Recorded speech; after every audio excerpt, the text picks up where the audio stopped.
Russia began evacuating its embassy in Kyiv, and Ukraine urged its citizens to leave Russia on Wednesday as the region braced for further confrontation after President Vladimir Putin received authorization to use military force outside his country and the West responded with sanctions. Hopes for a diplomatic way out of a new, potentially devastating war in Europe appeared all but sunk as U.S. and key European allies accused Moscow on Tuesday of crossing a red line and rolling over Ukraine's border into separatist regions of the country. President Biden called it the beginning of a Russian invasion of Ukraine.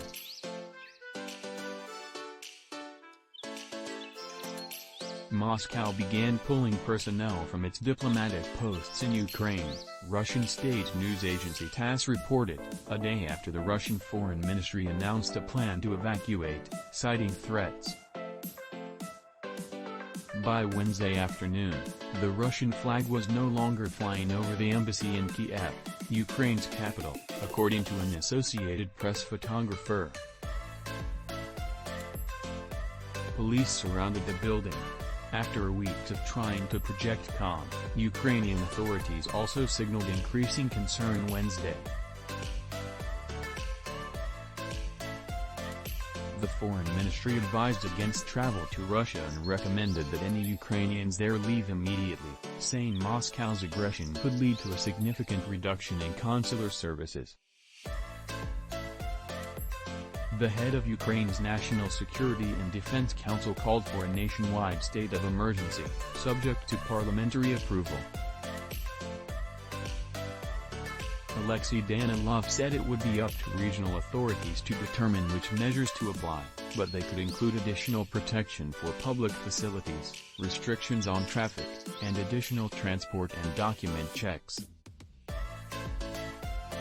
It was just the latest in a series of signs of escalating tensions.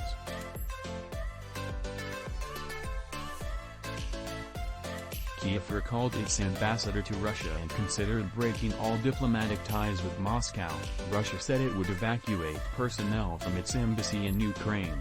Dozens of nations further squeezed Russian oligarchs and banks out of international markets. Germany halted a lucrative pipeline deal.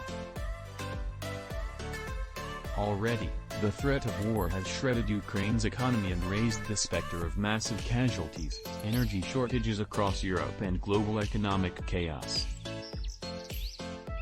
Even as the conflict took a new, dangerous turn, leaders warned that it could get worse.